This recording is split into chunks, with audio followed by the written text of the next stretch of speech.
Hi students, how are you? I hope you are fine.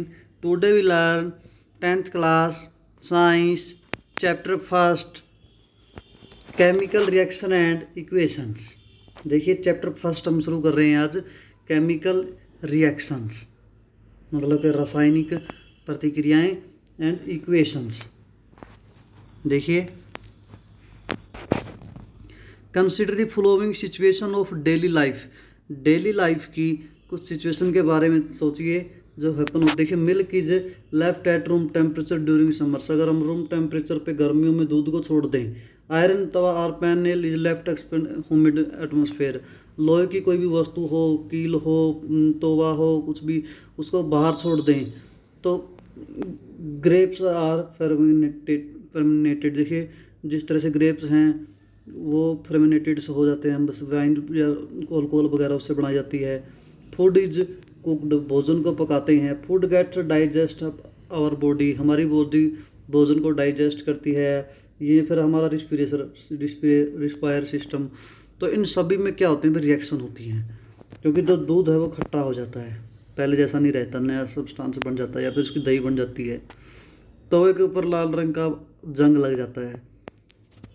Grapes फर्मेंटेटेड हो जाते हैं, इनके खट्टे हो जाते हैं या फिर उसे हम अल्कोहल बना सकते हैं। फूड इज कुकड, भोजन को अगर हम पकाएं तो वो पहले जैसा नहीं रहता, अलग हो जाता है।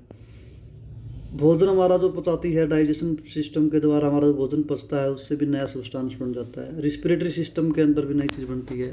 तो ये सारी की सारी क्या हैं, ये केमिकल्स रिएक्शंस हैं सारी की सारी।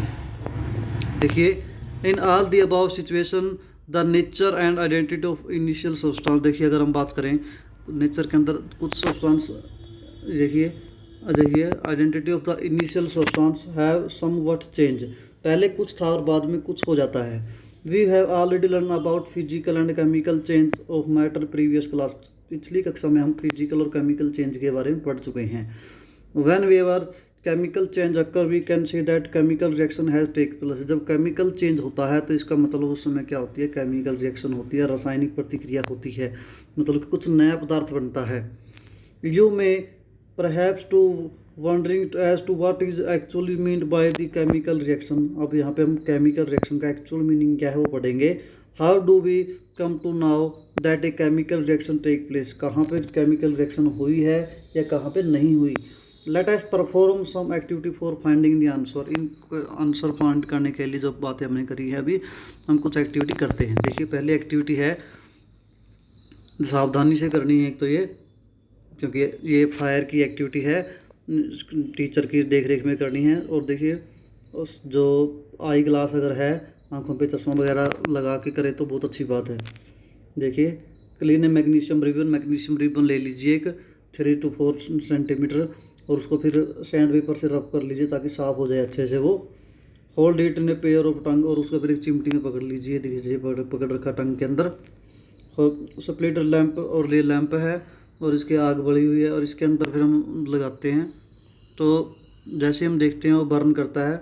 और बर्न करके तो हमने कोशिश करें भी हम सीधी रंगी आंखों से ना देखें, थोड़ा यहाँ पर देखें तो दूर से देखें या फिर ग्लास लगा के मतलब कि देखें। तो तुमने क्या देखा है यहाँ पे, देखिए ये एक्टिविटी है, ये देखिए वाच ग्लास था ये, इसके अंदर मैग्नीशियम ऑक्साइड है, ये मतलब कि जो राख बनी है रिबन की वो इसके अंदर डाली हुई है। बर्नर था तो यानी कि बर्निंग ऑफ मैग्नीशियम रिबन इसके अंदर था, जलाया हमने पकड़ के। ये काफ़ी मतलब कि चमकीली लो के साथ जलता है ये एकदम से, और दूर रखना है कहीं आंखों पे इफेक्ट ना पड़ जाए। और जो उसकी राख बनती है सफ़ेद सफ़ेद उसको इसमें डाल दिया हमने, तो ये अलग चीज़ बन गई मैग्नीशियम ऑक्साइड। पहले रिबन था तो यानी कि ये क्या है, केमिकल रिएक्शन है ये।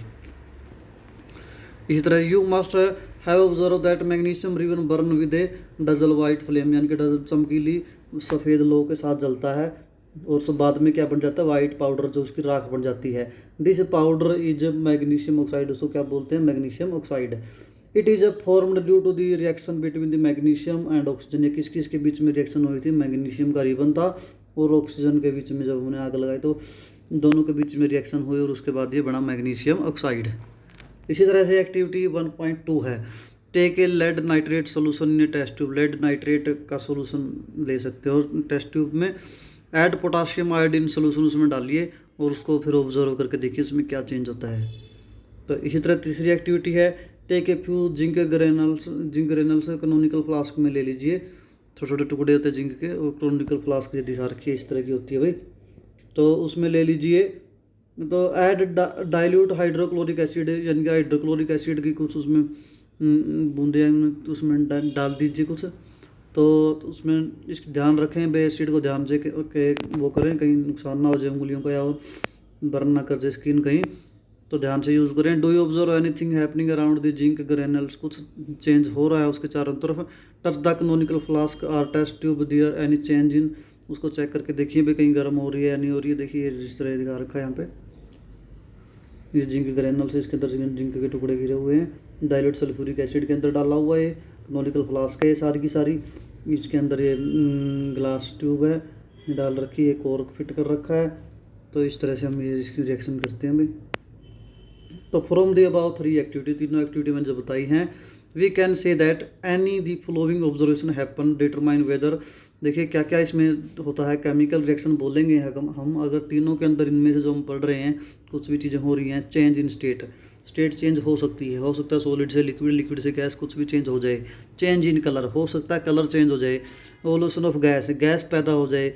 चेंज इन टेम्परेचर, गर्म हो जाए, वो टेम्परेचर चेंज हो जाए, तो इसका मतलब यानी वो क्या है, केमिकल रिएक्शन है।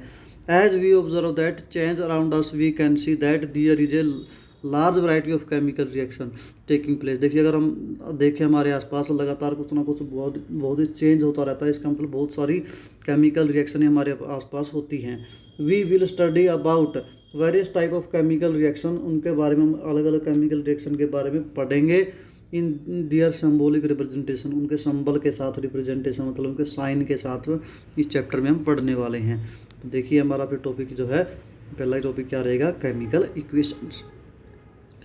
एक्टिविटी 1.1 में हमने पढ़ा था अभी, can describe when a magnesium ribbon is burning. देखिए मैग्नीशियम रिबन को हम जब जलाते हैं ऑक्सीजन की प्रेजेंस में, it gets converted magnesium oxide, magnesium oxide बन गई थी, उसकी राख बन गई थी। This description of the chemical reaction is sentence for this quite long. अगर हम इसे पूरी सेंटेंस में लिखें, पहले हम ये डालेंगे, फिर ये करेंगे, फिर वो करेंगे, एक पूरा पैरा बन जाएगा इसको दिखाने के लिए। अगर हम इसकी बजाय it written into a short form, अगर शॉर्ट फॉर्म में बताएं इसी रिएक्शन को सिंपलेस्ट वे, तो right in the form of word equation, तो उसको हम क्या बोलेंगे भाई, ये वर्ड इक्वेशन के रूप में लिख रखा है इसको। देखिए वर्ड इक्वेशन हम इसकी लिखेंगे। ऊपर वाली जो रिएक्शन हमारी थी क्या था, मैग्नीशियम प्लस ऑक्सीजन, एरो का निशान भाई ये मिलाए और ये बन गई। इस तरफ रिएक्शन की डायरेक्शन है लेफ्ट टू राइट। इसको हम क्या बोलते हैं, जो स्टार्टिंग में मिलाते हैं मैग्नीशियम और ऑक्सीजन मिलाए, इसको क्या बोलते हैं, रिएक्टेंट्स। और जो बाद में बनता है उसको क्या बोलते हैं, प्रोडक्ट्स। तो यानी कि मैग्नीशियम ऑक्साइड बन गया। तो ये हमारा इस इक्वेशन के द्वारा पूरी वो एक्टिविटी हमें समझ में आ जाती है भाई, हमने ये दोनों चीज़ें मिलाई और उसके बाद क्या बन गया, मैग्नीशियम ऑक्साइड। तो इसको हम क्या बोलते हैं, तो वर्ड के रूप में ये क्या है, केमिकल इक्वेशंस है। ठीक है, अंडर कोई केमिकल चेंज इसके अंदर हुआ था। मैग्नीशियम ऑक्साइड द रिएक्टेंट है, मैं बता चुका हूँ। नया सब्सटेंस बना मैग्नीशियम ऑक्साइड, वो क्या था, प्रोडक्ट था भाई। A word equation show change of reactant, तो वर्ड इक्वेशन जो मैंने भी पढ़ी वो क्या शो करती है, रिएक्टेंट से प्रोडक्ट बनता है। थ्रो एंड एरो, बीच में एरो डाला हुआ था इसके। तो these reactants are written in the left side, left side क्या लिखे हुए थे, रिएक्टेंट, राइट साइड, और उनके बीच में क्या था, प्लस। अगर दो चीज़ें हैं तो प्लस आ जाएगा, तीन है तो तीन भी हो सकती हैं, सिंगल तो सिंगल भी रहता है। तो देखिए similarly the products are written right side, right side लिखते हैं उसके बीच में प्लस आता है। The arrow point towards the, यानी कि एरो की डायरेक्शन इस तरह से थी भी, इस तरफ रिएक्टेंट था, इस तरफ क्या था, मतलब कि रिएक्टेंट, और इस तरफ क्या बन गया, प्रोडक्ट्स जो बन गया उसका। तो उनके बीच में एरो था भाई, डायरेक्शन की थी रिएक्शन की। तो देखिए इसके बाद फिर हम कर रहे हैं writing a chemical equation. Chemical equation को कैसे लिखा जाए, हमने वर्ड के रूप में लिखी, जब फार्मूले के रूप में लिखेंगे। Is there any other shorter way, और छोटे तरीके हैं representing chemical equation, chemical equation को दिखाने के लिए। Chemical equation can be made more conscious and useful, और ज़्यादा आसानी से और यूजफुल के तौर के रूप लिखने के लिए हमें क्या करना पड़ेगा, फॉर्मूले के रूप में लिखेंगे इसे। केमिकल इक्वेशन रिप्रेजेंटिंग ए केमिकल रिएक्शन, उसको हम क्या बोलेंगे, केमिकल रिएक्शन बोलेंगे। फिर देखिए if you recall formula of magnesium, अगर हमें मैग्नीशियम का फार्मूला याद है, मैग्नीशियम का फार्मूला क्या होता है, Mg। ऑक्सीजन का फॉर्मूला याद है, ऑक्सीजन का फॉर्मूला क्या होता है, O2, मैग्नीशियम का इनका Mg, ऑक्सीजन का O2। तो फिर ये मैग्नीशियम ऑक्साइड का फार्मूला क्या है, मैग्नीशियम ऑक्साइड को ही इक्वेशन जो थी अभी केमिकल इक्वेशन, उसको मैं कैसे लिख दें तो केमिकल रिएक्शन के रूप में हो जाएगा ये, और शॉर्टकट फॉर्म में लिख दिया इसको, यानी कि ये रिएक्टेंट था, ये क्या बन गया, प्रोडक्ट। इसके बाद count and compare the number of atom of each element. देखिए अगर हम ये बात करते हैं अलग अलग एलिमेंट के, ये मैग्नीशियम है, ऑक्सीजन है, मैग्नीशियम में ऑक्सीजन दोनों हैं, अगर हम उनके नंबर ऑफ एटम को काउंट करें तो on the left hand side या राइट हैंड साइड, ये लेफ्ट हैंड साइड होगी, ये दूसरी तरफ क्या होगी, राइट हैंड साइड, ये left hand side. Is the number of atom of each element है द सेम, अगर इतने ही नंबर ऑफ एटम इस तरफ हैं, इतने ही इस तरफ हैं तो if yes then equation is balance, तो इक्वेशन फिर क्या होगी, बैलेंस होगी। If not then equation is unbalance, अगर बराबर नहीं तो इक्वेशन क्या हो जाएगी, unbalance, because mass is not same, क्योंकि एटॉमिक नंबर जो दोनों तरफ है वो सेम नहीं है, नंबर ऑफ एटम्स। तो both side of equation, such chemical equation is called skeletal equation बोलते हैं उसको, स्केलेटल इक्वेशन बोलेंगे जो बैलेंस नहीं है, यानी कि अनबैलेंस इक्वेशन को।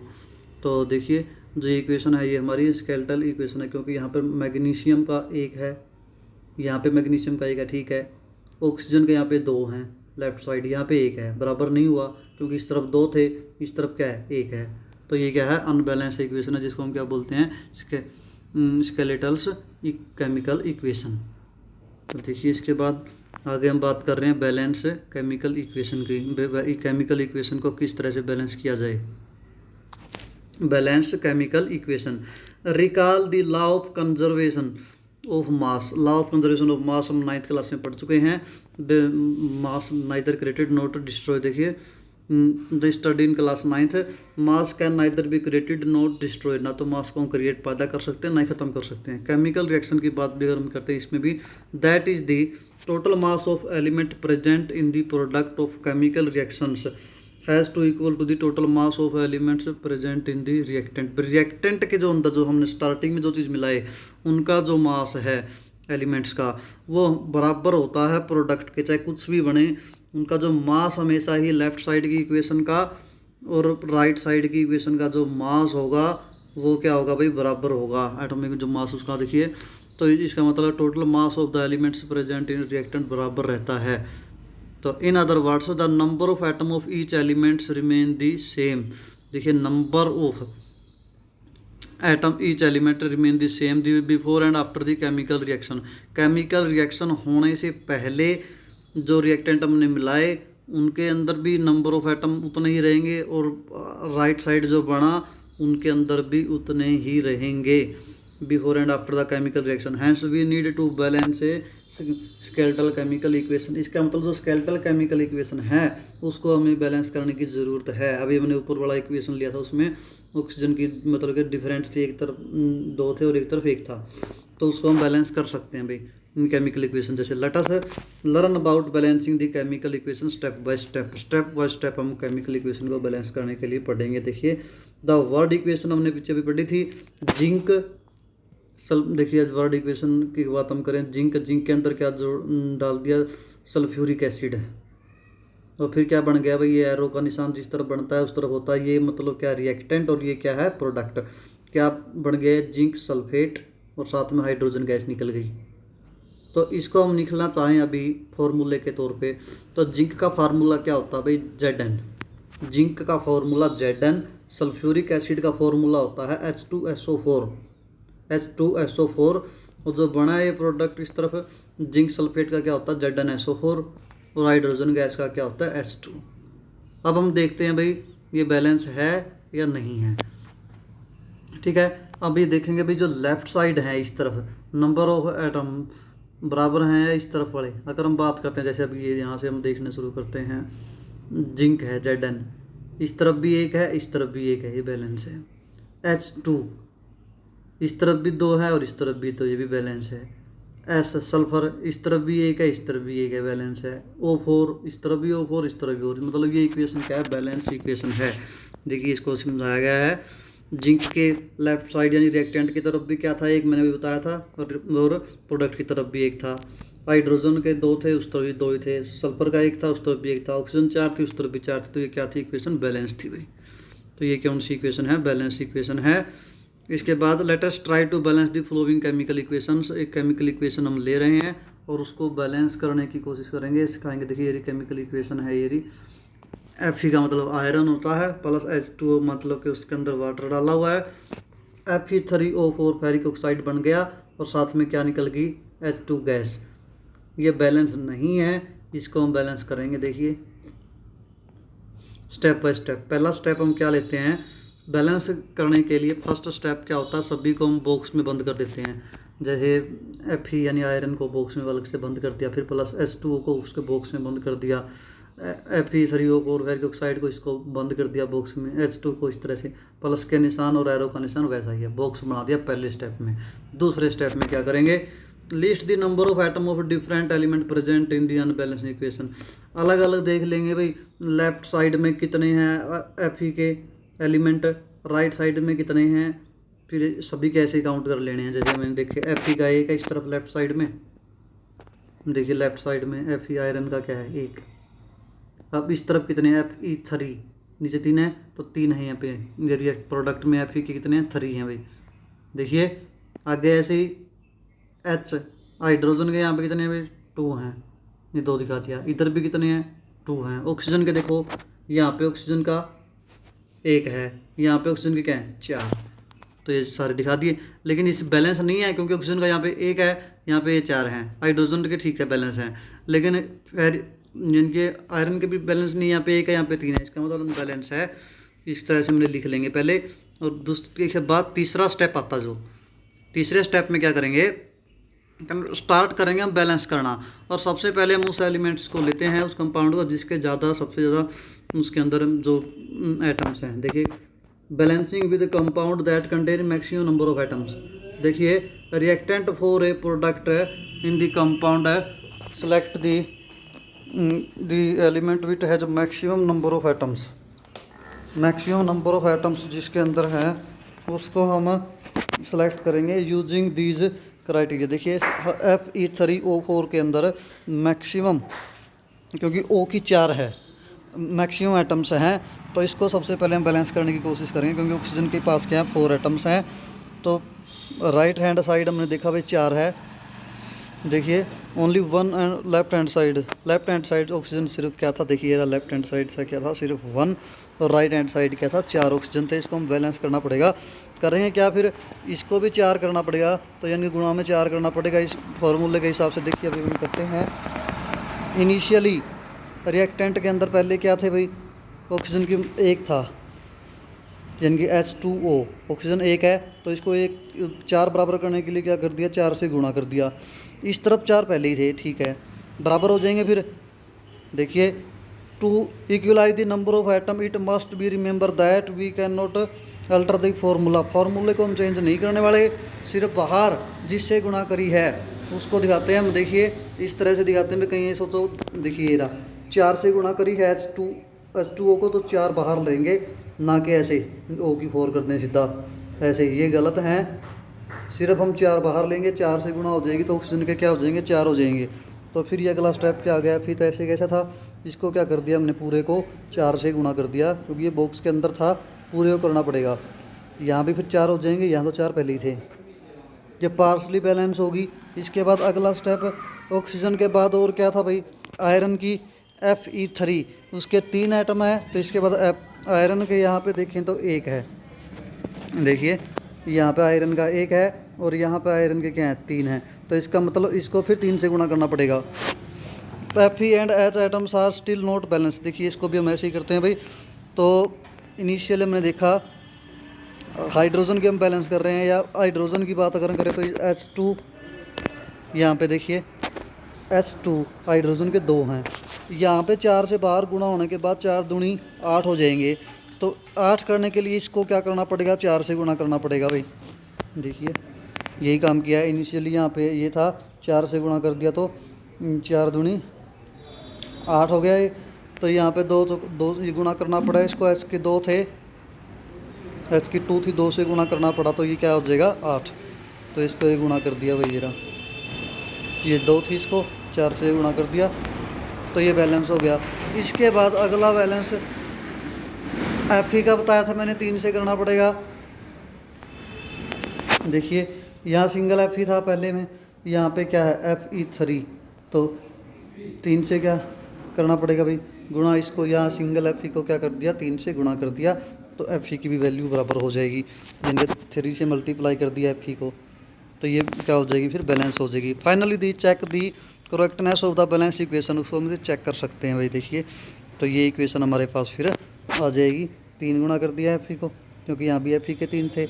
अब ये बात करते हैं H2 4 बार है तो 4 दूनी 8, यहाँ भी 4 बार है 4 दूनी 8, हाइड्रोजन के भी 8, ऑक्सीजन के 4 बार है तो 4 से गुणा हो जाएगी, 4 ऑक्सीजन के और की 4 ये भी 4 है, तो ये क्या होगी हमारी बैलेंस इक्वेशन बन गई।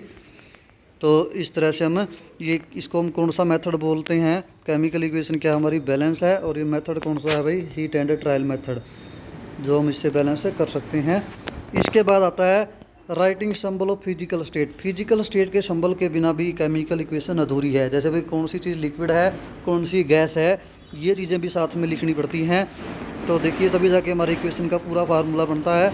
जैसे गैस के लिए हम क्या लिखते हैं G, लिक्विड के लिए L, और एक्वस सॉल्यूशन जिसमें अगर हम कोई 2 सॉल्यूशन हमने वाटर मिला हुआ है तो उसको ये एक्वस के लिए AQ और सॉलिड के लिए S लिखते हैं। तो ऊपर हमारी जो इक्वेशन आई थी अभी, ये वाली जो इक्वेशन है इसको हम इसी तरीके से जब लिखेंगे तो हमारे पास जो इक्वेशन जो बनेगी तो इनके साथ जो लिखा रखा है देखिए एफ ई के साथ S इसलिए लिखा क्योंकि सॉलिड है, ये लोहा है, और H2O G इसलिए लिखा रखा है क्योंकि पानी जो है स्टीम के रूप में है, और ये गैस के रूप में हो गया, सॉलिड है Fe3O4 ferric oxide, H2 gas के रूप में, इसलिए इसके पीछे G लिखा है। इस तरह से हम केमिकल इक्वेशन हमारी ये पूरी हो जाएगी।